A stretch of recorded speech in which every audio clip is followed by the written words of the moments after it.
नमस्कार दोस्तों, हार्दिक अभिनंदन आप सभी का। साथियों, आज की वीडियो में आज हम हरियाणा कौशल रोजगार निगम और सीटी और जॉब सिक्योरिटी को लेकर के चर्चा करने जा रहे हैं, क्योंकि साथियों इन पॉलिसी के अंदर बहुत ज्यादा बड़ा बदलाव होने जा रहा है। तो इसीलिए उन सभी युवा साथियों के लिए आज की वीडियो बहुत जरूरी है। जो युवा साथी कई वर्षों से आउटसोर्सिंग पॉलिसी के तहत या ठेकेदारी प्रथा के तहत अन्य सरकारी विभागों के अंदर लगे हुए थे, अलग अलग राजकारण के माध्यम से लगे हुए थे और उनको जॉब सिक्योरिटी मिल चुकी थी, और बहुत सारे ऐसे युवा साथी हैं जिनको जॉब सिक्योरिटी का फायदा नहीं मिल पा रहा था। तो उन सभी युवा साथियों के लिए आज की वीडियो में बड़ी अहम जानकारी है। और जो युवा साथी जो सीटी का इंतजार कर रहे हैं, काफी समय से, काफी लंबे टाइम से सीटी का इंतजार कर रहे हैं, तो उन युवा साथियों के लिए भी आज की वीडियो में बहुत ही ज्यादा अहम जानकारी है। और जो युवा साथी जिन्होंने HKRN के अंदर रजिस्ट्रेशन किया है, वो भी बड़ी बेसब्री से इंतजार कर रहे हैं HKRN का के अंदर जॉब का, तो उन सभी युवा साथियों के लिए आज की वीडियो में बहुत ही ज्यादा अहम जानकारी है। इसीलिए वीडियो को अंत तक, लास्ट तक जरूर देखिएगा। और यदि जानकारी अच्छी लगे तो वीडियो को लाइक और शेयर जरूर कीजिएगा, और चैनल पर यदि नए हैं तो चैनल को सब्सक्राइब कीजिएगा।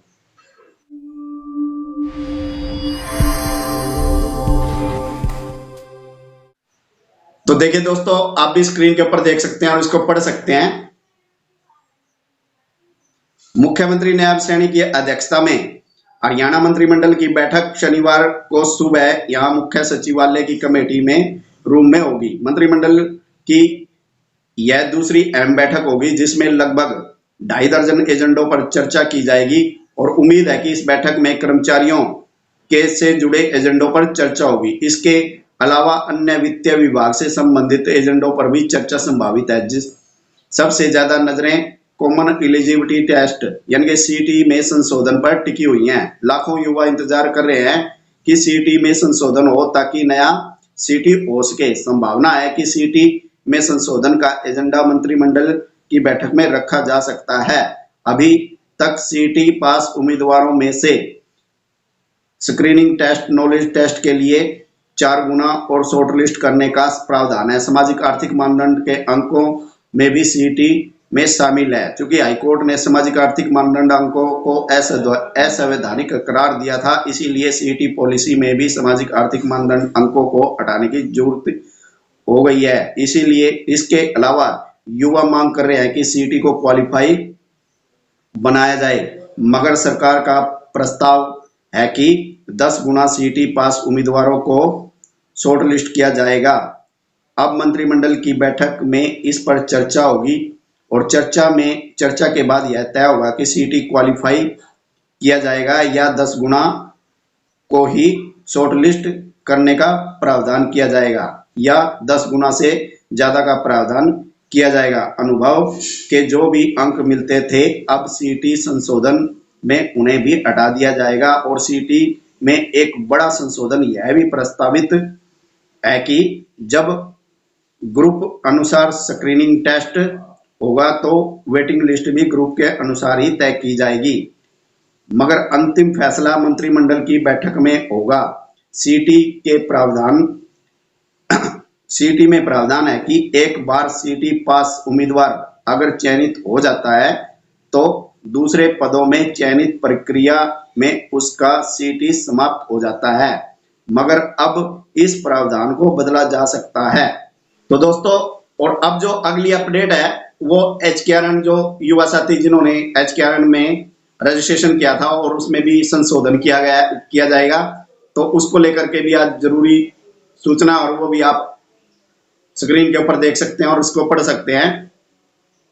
चूंकि पंजाब एवं हरियाणा हाईकोर्ट ने सीटी में किए गए सामाजिक आर्थिक मानदंड अंकों के प्रावधानों को असंवैधानिक करार दे दिया था, और हरियाणा कौशल रोजगार निगम पॉलिसी में भी सामाजिक आर्थिक मानदंड अंक और अनुभव के अंकों को जोड़ने का प्रावधान है। इसीलिए मंत्रिमंडल की बैठक में हरियाणा कौशल रोजगार निगम की पॉलिसी में सामाजिक आर्थिक मानदंड अंकों के अनुभव के अंक हटाने का प्रस्ताव रखा जाएगा, और मंत्रिमंडल की बैठक में चर्चा के बाद पॉलिसी में संशोधन होगा। और अभी इन दोनों के 10-10 अंक मिलते थे, मगर इन्हें हटाने के बाद अब 80 अंक रह जाएंगे। इसके अलावा हरियाणा कौशल रोजगार निगम पॉलिसी में प्रावधान किया जा सकता है कि अगर किसी कर्मचारी को हटाया जाता है तो बाद में उसे तज्जो दी जाएगी। अगर कोई कर्मचारी स्वयं इस्तीफा देगा तो भी उसको दोबारा तज्जो मिलेगा।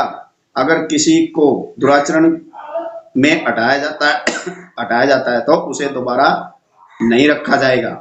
तो दोस्तों, ये थी HKRN के पॉलिसी के अंदर ये संशोधन किया जाएगा। और दूसरा है अब जॉब सिक्योरिटी के अंदर भी संशोधन किया जा रहा है। तो वो क्या है, तो ये भी आप स्क्रीन के ऊपर देख सकते हैं और इसको पढ़ सकते हैं। जॉब सिक्योरिटी एक्ट में संशोधन संभव।